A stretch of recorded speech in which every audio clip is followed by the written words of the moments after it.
Jim is very angry because he did not want to do a You know second how hard it is to episode. keep this stern look? Oh, by the way, congratulations, Jim, for not dropping an F-bomb right at the beginning. Very nice. But you know what I was thinking.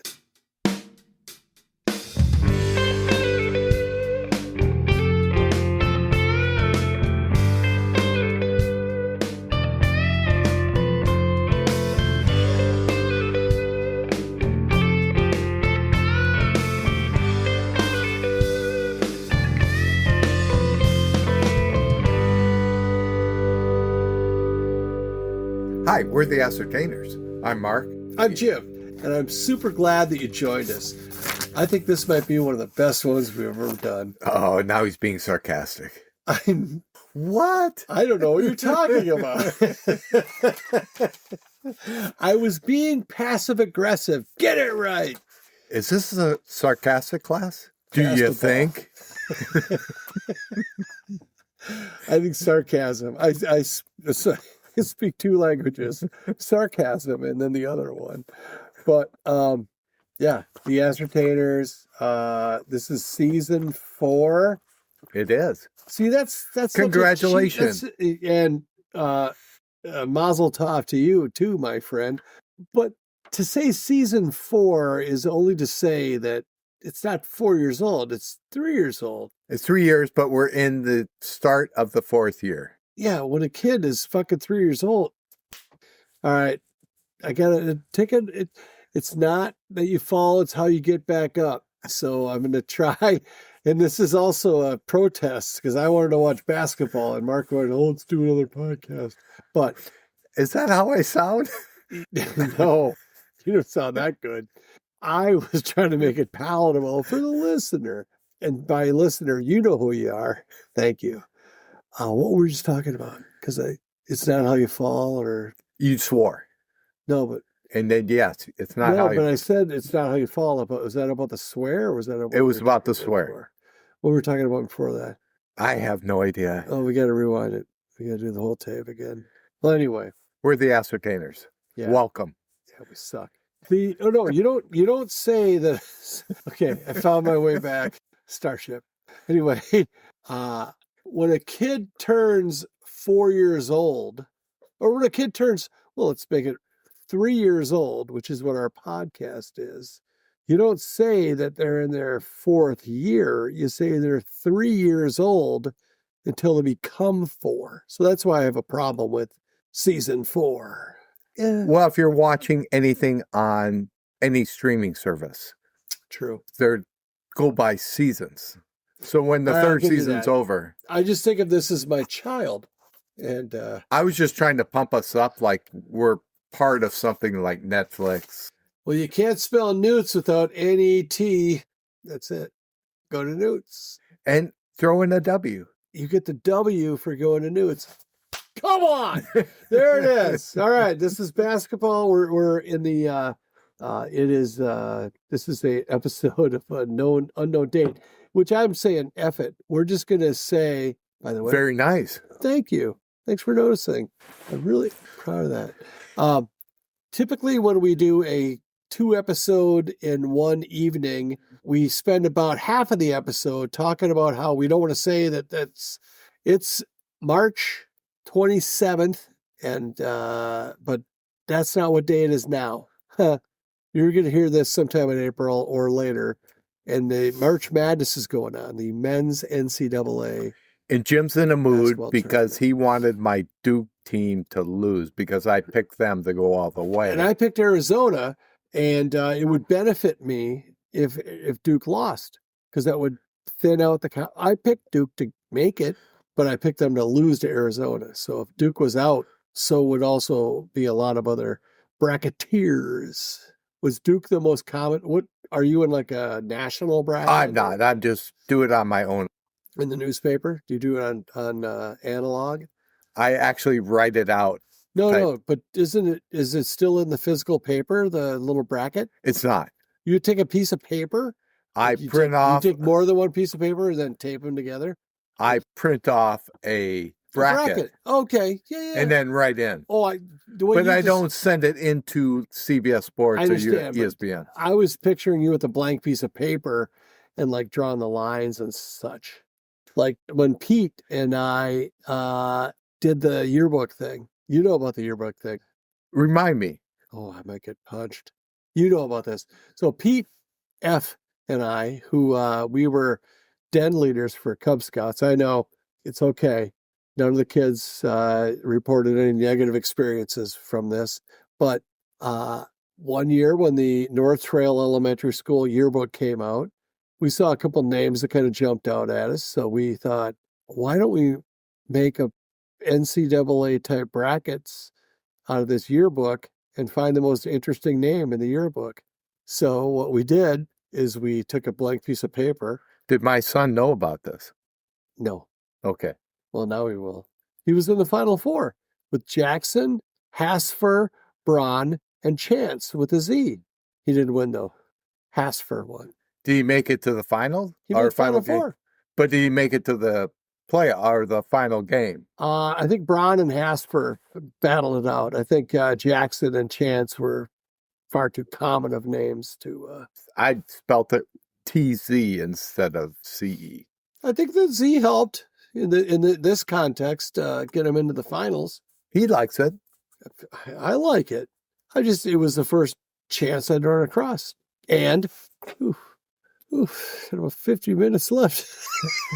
Trying to get out of this. Anyhow, but bracketology, I pictured you with the piece of paper, like building it from like white nothingness and with your number 2 Ticonderoga pencil. When it was 32 teams, I did do that back in the old days. I have a question. Go ahead. What year was that? What year did it become 64 teams? It was in the 80s, I believe. See, I wouldn't know.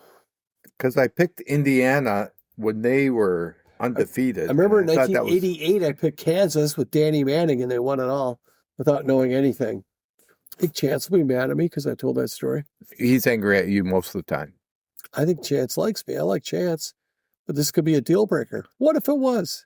I guess I'd find out some point anyway. It was a good run, Chance. I wish you well in your travels. See past this faux pas that I've been living with for 30, 20 years. Oh, I do have to apologize to my sister, who listens quite a bit. Because of all the health record information you shared on the last episode? Yes. That seemed like a lot.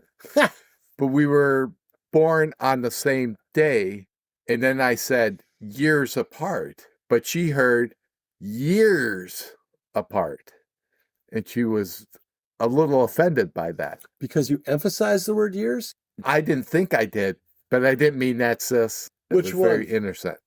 Karen, my oldest sister. It's kind of a Karen move, if you ask me.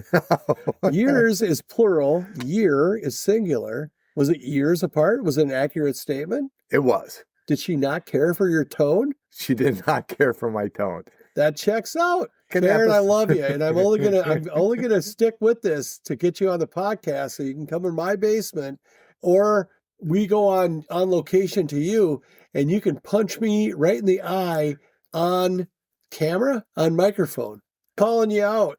She'll be on. All right. Oh, And you'll be. oh, I'm sure of that. What season is this, Mark? Season 4, you say? Well, I don't know. If history repeats itself, it won't repeat itself. My mom has been on twice, more than Karen. We'll see you there. She'll be on. Okay. I guarantee it. I believe you. By season 5. Oh, I thought you might have had to purchase something. It's not even out yet. So, okay, Karen, I look forward to it. You can pick your mic. You can bring a Hummel or something. Mark has decorated my table with we now have a small school bus with the door open, which is suggestive. I don't like that. It has a stop sign on the other side. It's a Fisher Price school. Oh, I didn't see that. And it doesn't have the stop sign out unless you have the door open. I think it probably is on some people's mind. Well, Jim, why do you have children's toys?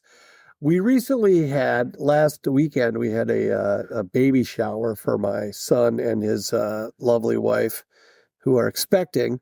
Congratulations. We had young people in the house, and my trophy wife, Chris, keeps like a couple of laundry baskets full of like toys for kids to play with if we have our kids visiting. So Did you let them play with it, or did you say, that's mine? that's a collector item. It's in the original packaging. Just look at it. No, these are probably toys that were used before our kids got to them. So yeah, we allowed that. But those two dinosaurs, I'd never seen one that color orange before. And I've also not seen a brontosaurus that, can I say, erect before? I mean, jeepers. Does that thing bend? Give it a try. It does not. Ooh. But it's very happy. It's showing that. That's what I'm saying. I guess, you know what? I get it. Now it all makes sense. If my neck went up that high, or anything went up that high, I would have too. That's why the T-Rex is so mad all the time, right? Because of short arms. Yep. Hey, can we talk about Newt's real quick? Who's your favorite Apple Valley bar, restaurant? There's so much to it. It's a burger emporium, and they satisfy the chicken whore in all of us, which Mark has now become. He's no longer a pescatarian. He's had the taste of the chicken, and he likes it. And he can tolerate it and all that good stuff. I had the chicken strips today, by the way, because I wasn't super hungry, because their burgers are massive, and they're really good. I was previously thought JL Beers had the best chicken strips, they're also very good, by the way. But Newt's they are close behind them. You'll be very satisfied if you go to Newt's in Apple Valley, Minnesota, or their Rochester locations, who don't sponsor us, but we are proudly sponsored by Newt's Apple Valley, Minnesota, because we were born at Newt's. We were conceived at Newt's. Yeah, we were conceived at Newt's. We were born in my basement or in the back of a cab. To me, Newt's is my Cheers. When I show up, Sarah or who's ever bartending usually knows what I'm drinking. You know what was funny tonight? Light. We were kind of trying to figure out where we were going to sit, and Sarah had our beers, and she was kind of like waiting to see where we settled and then put the beers down. So that, you know what? I guess that's something you don't. It's a sad thing to take for granted, but the facts are facts that we're pretty predictable. So if we're going to be assassinated, I know where it'll happen and when it'll happen. But yeah, I could say this also, that there's nothing special about Mark and I. Go there 4 times, and on the 5th time you go there, a real good chance they're just going to bring you what you're drinking. Very true. It's not like we have the corner of that market. Is that how you say that? We don't have that market cornered. I just don't know what that means. We'll get to that on a future episode. But all hail Newt's. Go to Newt's. Say that the Ascertainers sent you, and they will sell you a full price meal. They will not charge you extra for knowing that we sent you there. But they might give you extra napkins. Or a second bowl of popcorn for nothing. Nice. Yes. With or without butter? Oof. I like it with butter. The whole butter thing to me is why? It's good. This is good popcorn. You put butter on crappy popcorn. This is good, fresh popcorn, just the right amount of salt. And butter is just making it wet. I do it for health reasons. You're not getting enough lipids, Doc says. It's like, oh, my liver's starting to act up. I better eat some more fats so my heart is drawing attention away from the liver. It's a good move, Mark. It's a good move. Go to Newt's.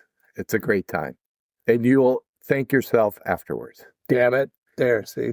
I just had to end it. It's kind of like a Newt's amen. Damn it. All right. Well, put a period on that one. He ended it, and then I always have to have the last word. I was more offended by the period part. But anyway, I don't have sisters. So another reason for Karen, do you punch him in the eye? Sock me in the eye. I'll bring a steak to put on my eye while we're recording, like in the movies, like in the old... in the Brady Bunch when she got hit by the football in the nose. That's the 4th Brady Bunch episode. The 4th sitcom episode reference at Joe Namath. We had the token in Hawaii. We had Jan with her glasses. and now this one. When we're sitting over there watching I do basketball, recall all which of is them. what we should be doing right now. So again, I'm in protest of this episode. So Mark, why don't you take over? Because I'd rather be watching basketball right You now. should do Song of the Week, Protest the Hero. Oh, I'm going to tell you right now. I'm going to catch you right in the feels right now. I'm going to do my song of the week, even though I went first last time. Going to go first this time. And it's a serious song of the week because, yes. What makes it a serious Song of the Week? Well, Sirius is spelled not like your XM radio satellite situation. It's a Sirius because it involves the genesis of this song of the week is that a guy that I went to junior high and high school with, who I shared a locker with one year, I think in junior high, met him in high school, passed away. Oh, I'm sorry to hear that. I am too. And I was a little surprised because I actually, for a whole bunch of different like odd reasons, I didn't just go, oh, I'm going to look this guy up on LinkedIn, but did business with a guy that went to the same college, looked like they went to the same college at the same time. So I'm like, hey, because of that, I looked you up. I found you, Kevin Larson. I'll just say his full name. And I just said, hey, how you doing, man? Been a long time. Hope things are going well. This is in December of 25. And he goes, oh yeah. He goes, I think I saw you last at the reunion, 40th or whatever, and not 40th, 30th. And hope you're doing good. Didn't say anything about him having cancer or nothing. He had cancer, like 3 years of cancer. And I guess at the end, it's probably quick, right? Probably you get that out of remission. And so anyway, but I remember a lot of things about this guy. Of course, he's a nice guy, gentle guy, gentle in the sense of like just kind of like in high school, right? It's like he was a football player and track guy and all this kind of shit, but he was just a real mellow dude and just a really calm guy. And one time I don't know, I was probably playing Rush in my car and he goes, man, you should listen to James Taylor. And I couldn't laugh at him hard enough. And then later in life, I listened to James Taylor and I'm like, I get it now. So I even put when I connected with him on LinkedIn, I said that I go, hey, whatever. And I said, I finally started listening to James Taylor a little late though. So I made a reference to it. So my song of the week, in honor of my old friend, may he rest in peace and may his family be comforted by his memories, is James Taylor. Whenever it's called Your Smiling Face is the name of the song. So there we go. I'm going to just dribble out a little bit for my guy, Kev, and value and appreciate every moment you have with the people you love because nobody gets out alive. Jim Morrison. All right. What's your song of the week, Mark? Isn't that the name of the book? I think so. James Taylor, I've always appreciated and actually liked James Taylor. But in high school, I would never admit to that. Well, that's what I think was cool. Like that was a kind of a brave thing for him to do. But of course, he was talking to a Rush fan, so he's like, well, he probably doesn't even understand what I'm saying. He probably thinks James Taylor is a company or something. But mine is about greatest hits, is what we're going to talk about, greatest hit albums. I hope we'll get to it. We will, I promise you. But it's Neil Diamond, Lady-O. It's actually a song of him stalking a girl that he would go see singing at night. Is it labio or ladio? I tried to say something beautiful about stalking a girl. I was trying to help you out there, pal. I was like, his technique is solid. I can't believe it didn't work. But anyhow. Okay, so you are going, Neil. I'm going to stop you because we're going too much more into this backstory. He actually mentions that in one of the concerts about where the song came from. Sure, Mark. Sure. Is that what the judge told you to say? All right. Well, I'm going to do a little bit of a copyright infringement. And this guy is actually current, Bruce McCullough. I'm going to play because I think that we don't monetize this or anything like this. And if Bruce McCullough gets wind of this and wants to talk to us, we got a spot for you there, Bruce. But Bruce McCullough was not part of the Ascertainers sketch, but he is, I mean, there's 5 Kids in the Hall players. You had the video. Oh, Dave Foley's cameo. I think what this would do is it would bring people, it's like we're promoting the Kids in the Hall.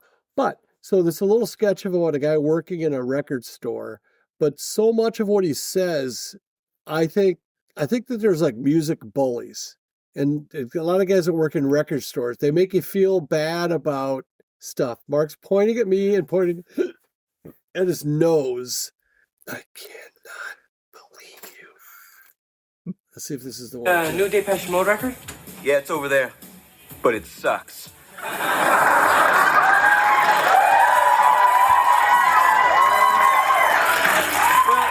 Do you have the latest Pixies album? Yeah, but it sucks. All that new stuff sucks. But it's over there. You know, actually, I was thinking of getting into something vintage anyway. I don't know, maybe the Doors? Really? Never had you figured for a Doors fan. I'm not really a Doors fan, but sure, I'd like to get into them. No, my friend. Doors fans aren't made. They're born. I think right now in Africa, there's some guy madly beating on a drum. He's a Doors fan. Or an old lady on the bus sucking humbugs. She's a rider on the storm, but she ain't never heard the sounds. So what about you? Well, I heard a record of theirs last night at a party. Yeah? And I've always liked Love Her Madly. Well, if you become a Doors fan, Love Her Madly is the only song you won't like. All right. I guess I should start with their greatest hits. Hey! Greatest hits albums are for housewives and little girls. You're not serious. You don't want to be a Doors fan. Get out of my store. Okay. So the 2 things that spring into my mind is how, I guess maybe it's the snobbishness of like, if somebody starts liking a band that maybe a person maybe feels like they own it, like that's their realm. When he goes, I guess I really like, what was it? Don't You Love Her Madly or whatever the heck. Love Her Madly. Love Her. He goes, well, that's like a Doors fan's least favorite song. Or when you become and I was talking to Mark about this, about how like, what song, I don't know. Do you feel that way? I think you feel that way about the Grateful Dead. I know there's a lot of people that feel that way about Stairway to Heaven, where it's like, oh, so all you like is Stairway to Heaven, so you don't really like Led Zeppelin then, do you? I saw this argument between a Grateful Dead fan and a Led Zeppelin fan, where the Grateful Dead fan was saying, well, they play all sorts of, they play rock, they play bluegrass, they play country. The Led Zeppelin guy goes, and Led Zeppelin plays all different types of genre. When you're a fan of one band, doesn't negate the other band's accomplishments. So you were talking about music exclusivity, where it's as though only one band could, it's like 2 things can be right at the same time in a conversation or a debate or whatever argument. And I found that, I think that's something, if we're a music podcast, that we should be able to talk about that, because I think it's hilarious. You know, people that are like, oh, reggae, I hate reggae. It's like, or the last episode we recorded earlier tonight, you had No Woman, No Cry. And that made me think about how many people go, oh, I love Bob Marley because of No Woman, No Cry. And I wonder how many Bob Marley fans are like, that song is the bane of my existence, because it doesn't represent like Bob's, that's a sellout song. That's when you were talking about I Shot the Sheriff on the last episode, I think about how, like, yes, it became popular under Eric Clapton, not Bob Marley. Which is a little bit of a different kind of a topic or, argument, if you will. I'm not arguing. But I'm right. I just know you're wrong. But, so yeah, anyway, well, I thought that would have a little more bounce. We'll do Song of the Week again. It was a good segue into what we want to greatest cover. hits. Yes. Greatest hits albums. And we didn't talk about this, but what are your thoughts on them? Or these, or those. I'm not a big fan of greatest hit albums, but it's a nice, for someone to get introduced to a band. Mm-hmm. Do you feel, I agree with you, by the way, 100%. For example, I got into a few different bands, including Dire Straits, because of like a compilation record where it was just the hits. And Wow, I didn't know they put anything out like they that. didn't, but like I think it was like Columbia House Records kind of a Okay. thing, where it's it wasn't a greatest hits authorized by them. It was just it's probably in this box here of records by my feet. Do you think it's different that the artists, if they had said, here is our greatest hits, compared to the listeners or the producers? Well, the label, I think, is who really puts them out. And that, my friend, that's the best question you've had in 3 three years. full seasons. Of course, it's season 4. But I think if you asked each member of a band, we need, 10 songs? 8 songs? Let's call it 8. What's our top 8 songs? There you go. Why don't you take your spare time, which you have a lot of apparently, and send emails to bands and go, hey, I'm curious. Every band member has their own social media presence. You could go to the remaining members of AC/DC. Oh shit, there's 3 of them. One's in jail. Did he go to jail? I think maybe he's out by now. Point is, you could go to the bands that we like. Everyone's dead. Let's say you went to the 2 remaining members of my band, Rush, and you said, what are your top 8 songs? They have so many songs. I bet they would have half of them. They would only agree on 4. Said, you got to do it. We're doing a 4 songs per side vinyl best of. In their case, it wouldn't be 4 because some of their best songs can't fit 2 on one side of a record. Go, Mark. Go. If you're comparing bands, the Rolling Stones, they have so many. There you go. They have so many songs. How do you ever? If you took Mick Jagger and Keith Richards and said, what is your greatest hit? What are your greatest hits? They would deviate very early on. They would not have 10. The top 10 wouldn't be the top 10. Okay, but they have so many hits. Greatest. Hence, not betterest. You're right. I think we should go further. I think we're getting there. I think in about another hour and a half, everyone would know what we're talking about. If I'm explaining it, it would be like 3 hours. That's why I'm here. March Madness would be over. That's why I'm here. For a couple of weeks. Thank you. Part of me is just being a dick to Mark because I told him I'd rather just watch basketball and not have to, I get tight on the bench. We were sitting there. We did one phenomenal episode, I'm guessing. I have 3 greatest hits albums that I enjoy, and I don't know if they'll be the same as yours. I didn't bring a list. CCR, their 1976 greatest hits. Do they make hockey skates? CCR. Oh, Creedence Clearwater Revival. Oh, I was thinking CCCP. Maktaba. By the way, you brought up the movie Miracle a couple episodes ago, and you said, the only reason I watched it is because you said Makba. Did you see Makba when he was watching the tapes? One time in my head, I thought he was saying it all the time. No, it's like a beep. Yeah, it's just a one little. Well, it was once or twice I thought it appeared. It was enough to It was once. be burned into my pea-sized brain, which doesn't have a lot of like disk space, if you know what I mean. So the stuff that sticks in my brain relative to the stuff that would help me in the future, those proportions are whacked, my friend. So CCR. This is not a greatest hits album, but to me, it's pretty close. Neil Diamond, Hot August Night. My sister, Karen, had that 8-track. Oh, is Karen still listen? Apparently she's upset with us. No, she's upset with me. Oh, she's way older than you, isn't she? Oh, my God. That makes sense. That checks out. This is Neil Diamond. I'm not going to get a birthday present. Wait, our birthdays are the same day. It's not that she forgot. Anyway, I'll get you 2, pal. Don't worry about it. I'll get you that one little squeeze toy you like, and then some catnip, and you'll be fine. It was an 8-track. Cassette. I think they were just called an 8-track, but it was in a cassette. And I I guess the played other it. was just called a cassette, though, so it was an 8-track. I played it so much that I stretched out the tape so it would kind of warble, Mm. and you'd have to stick match boxes underneath.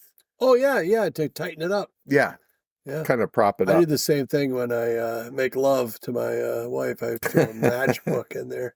But the album has Solitary Man, Cherry Cherry, Sweet Caroline, You're So Sweet, Red Red Wine, and The Grass Won't Pay No Mind, which is a great song. He didn't write that one. Shiloh, Kentucky Woman, Play Me, Jeez. Song Song Blue, Cracklin' Rose, Holly Holly, Solimon, Hold up a sec. and So you're I Am I saying Said. those aren't on the same... That's all Really? on Hot August Night. Those all came out at the same time? Is that a compilation? I can't believe he wrote all those and released all those songs. He released all those songs on Hot August Night. It's a live concert. Go ahead. Okay. The songs that were played at that concert had previously been released on other albums. Yes or no? Yes. So you made it kind of sound like he dropped all that heat on us on one day. No, it You're was saying that concert had all those songs. That would have been, I can't think of a much better concert that a guy could see. that was my introduction to a greatest hits type And of that album. is how a greatest hits album should be. It should be a live show. If you think about it. However, here's a counter argument to that, because I like to fight with myself. His hand and his wiener are fighting again. Leave him alone. Anyway, is that like if you went to see a Neil Diamond show in say 1975, you would get the greatest hits up to that point. So you'd have to see the artist so deep in their career that they would maybe not sound as good if they were going to include their whole catalog in what they would play. I think that's how you would define what an artist considers their best, greatest hits, by what they featured on their live album. Boom. There you go. It's Mic drop. Live Bullet was a pretty good, you said Bob Seger, but you're not saying Live Bullet, are you? Live Bullet is awesome, and I should have referenced that. Have we done live albums or no? I don't think we have. Maybe that's going to require some serious research. There's some really good live albums out there. I'll just tell you right now, it's Exit Stage Left, or no, excuse me, All the World's a Stage, and Unleashed in the East. Rush. You're welcome. And Judas Priest. Oh, Deep Purple live. Deep Purple, then Cheap Trick at Budokan. One for the Road. Kinks. That's a great double live album. What's the, is it live in Japan? Is that the Deep Purple one? I think that's They what it was did do called. live in Japan, but that was with Tommy Bolin on guitar. That's the one that's good. That's a great live album. Very good. What's the song that you played for me off that? Was it Bird? Wild Dogs. Was it? Wild Dogs. Wild Dogs. All right. Greatest hits, though. What are your... You see, I didn't really I didn't come prepared for this. It was your idea. No, the concept of greatest hits and how, like if somebody likes the Dire Straits greatest hits, okay, so that's going to be Songs of Swing, Romeo and Juliet, Lover Over Gold, is it Roller Girl? Is that, no, Making Movies or Roller Girl, or one of the same. There's like 5 or it's just like, to the true fan of that band, to me, it's like the meal is all dessert and you need some vegetables and you need some, you know what I mean? That certain bands, like some bands, I'll give you an example, horrible example, but I think of Jesus Jones. You remember he had a song called Right Here, Right Now. And it was like, everyone loved that song. And or they had that and song. everyone bought that record. And everyone hated that record because he literally put, or whatever, they literally put on the liner notes, we're sorry about this one. The label made us do it because it sounded nothing like the rest of that album. It was a hit. They needed a hit, so they produced a hit. And the band was like, this isn't our thing. And I think the Goo Goo Dolls were kind of like that too, when they came up with like Iris or whatever their big slow hit was. They were like a punk band, and their fans were pissed when they broke as a mainstream band because they loved the fact this was like a bar band, like a real ball rockin', get in a fight kind of a band versus this ballad band. Silent Lucidity was the same thing. Is that Queensryche? Yeah. I suppose, yeah. That's nothing Skid like... Row, great example. They were not that I Remember You, and then 18 in Life. By the way, that guy's out by now. Fun fact, that's how old we are. Ricky. You know what Ricky was? He was a young boy. And then I thought you Don't Lose His Number. That's different Ricky. It's the same guy. Or is it? Yeah, exactly. Maybe he lost that number. Maybe someone stole that number and then he had to kill him. But either way. So, all right. Eagles. That is actually a good greatest hit album. Well, the thing about the Eagles is that they probably had to leave greatest hits off it. The Eagles have that might be the best American band. Let's just have that as the band to beat. From my perspective, you might go right away, nope, it's ZZ Top or it's Aerosmith or it's the Grateful Dead. But it's hard to top the Eagles as far as longevity, as far as mass appeal, kind of get that country rock, easy listening. They don't rock very hard. Unless you're listening to Trying. Well, pretty early. Someone who's never heard of the Eagles, listen to this album and you'll understand the Eagles. Well, I think that's the premise behind all greatest hits. It's like, here's the best songs. And I think actually, so best would probably be considered the songs with the most popular appeal. The ones that highest on the top 40 or whatever it might be. So again, I don't think it's hard to knock a greatest hits record unless the band has such a wide range, like Journey's greatest hits sound about the same as Journey's shittiest hits. It's Journey, but there's bands like the Grateful Dead or what's one that we just mentioned on this episode? Eagles. Eagles have a lot of range. CCR has a little bit of range. Like beyond the hits, there's some really Leonard Skinner, Gold Platinum. That's considered a greatest hits. Zeppelin. I don't even know if they have a greatest hits record. I don't think they do. But it's like, oh, you like Zeppelin? Hey, listen to this song. Oh, wow, who is this? It's like, it's Zeppelin, you dummy. People that don't own 1 through 3 and listen to them don't realize how great those songs were and are. It's amazing how many greatest hits albums came out as artists were leaving the record companies. And the record companies were saying, we got to make more money. This is right now, Jim is doing what Gaylord Fokker's father-in-law. Hey, Fokker, a cat has nipples. Can you milk a cat? I'm pulling on small little imaginary teats, which is what record labels tend to do. And the record labels, they were evil in a sense.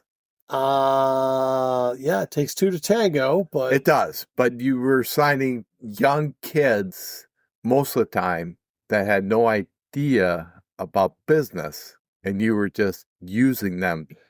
Prince was on, I think it was Leno. Or Arsenio. It was when he was alive and when he was breaking, and Mariah Carey had just signed the biggest record deal ever, and the host asked him, if we talked about this, stop me. But they said, what do you think about that deal? And Prince goes, do you think she got a good deal? And the host is like, yeah, she's making, $30 million or whatever. He goes, how many records do you think she sells? How many records will she put out? How much? He goes, he basically worked it out where she got screwed. And I think he all but said she got screwed. But I'm going to switch gears real quick. By the way, cool story. Thanks, Jim. But right now, you don't need a record label. You can put your music out there. And guess what? Those artists aren't making nothing either. So I guess the whole medium has changed because you don't have to have a physical, you don't have to buy anything. You could buy a song or you can listen to a song without having to pay for it. Didn't Prince change his name to the symbol just to break his contract with the record company? True. Yeah. And he became known as the artist formerly known as Prince. Is that Yes. what it was? Prince is a baller. I did not appreciate Prince enough while he was alive, but he's did his way. I mean, he literally was far more talented than I think his pop hits would I would agree with that. Indicate. And if you don't believe me, listen to any Prince sound check, and you will realize the guy could, as a fan of rock music, he was a rocker. He could shred the guitar. Was it the George Harrison Memorial? Yeah, it wasn't the Hall of Fame. It was some memorial where he did While My Guitar Gently Weeps. But any of his sound checks when he is kind of working out on the guitar, silly good. He's actually pretty good drummer. Well, he Paul McCartney before Paul McCartney. I mean, his first record was him in the studio, just tracking everything himself. Another thing about the Beatles, I know as long as we're talking about them, yeah. Just at the end, how George Harrison and the dynamics between him and Paul and John, it's fascinating. If you ever see some of that studio stuff where they're coming up with songs and George Harrison's going, "Why do you want me here? You're not taking any of my inputs." It's like me on this podcast. And then he would storm out and John would say, "Hey, we got to treat George a little bit better." And Paul's going, "Well, I'm trying." But Paul was being kind of a dick all the time. Well, who was Harrison friends with, Paul or John? He wasn't either. No. What got him into the band? When they were looking for an extra guitar, George Harrison somebody was previously acquainted with George Harrison and talked him into joining the Beatles. It was either John or Paul. So I would assume that based on what you're saying from the story, it sounds like it might have been John, because it sounds like Paul might not have been as patient with him as John was. I don't think they were friends, whoever asked them to be in. They just knew of them and thought they would be a good fit. I'll say this, is that Something in the Way is one of my favorite Beatles songs. And it's just something. Sorry. Go ahead. I like their greatest hits record. See, this is the bullying. So anyway, I didn't mean to interrupt, but go ahead, finish your thought. Oh, you didn't mean to. I didn't. Seems like you're so good at it. I just wanted to prove that I knew something about music. It's true. Yes. Is this what it's like when I do? Shucks. I'm gonna do that to you to comedy. I'm moving my head in Mark's direction in a comical fashion, but there's so much footage of the Beatles in studio, and it's like the green, the kind of the aqua colored walls of the studio, and they're just sitting there. I can just smell all the tobacco in that room. They're all smoking. It's like there's not like a haze, but it's like there's no ventilation in that fucking room. Oops, sorry. But when they're working through songs, it's just wild. It seems like they're writing in the studio, which most bands, I think, come to the studio when they've written and they're ready to like put it down. So either they had such a favorable studio rate or something, but studios ain't cheap. They're not free. So you just go there, dally. But I thought their songwriting process was, I will never tire of watching, like, especially because you already know the finished product, right? So then it's a matter of, it started off, they had no clue. Or one verse, one phrase turned the song entirely over. I don't know. Maybe I'm a student of music too, Mark. No, thank you. That's exactly how I feel when I'm watching that. That was a great explanation of it. Thanks. Too bad I went long and this won't be on the podcast. But anyway, hey, Karen, we'll see you soon, I hope. And Marco's going to lead us out of this mess. Thank you for listening. You can get a hold of us at TheAscertainers@gmail.com or go to our Facebook page, like us, share us with a friend. Please do. Rest in peace, Kevin Larson. Bye.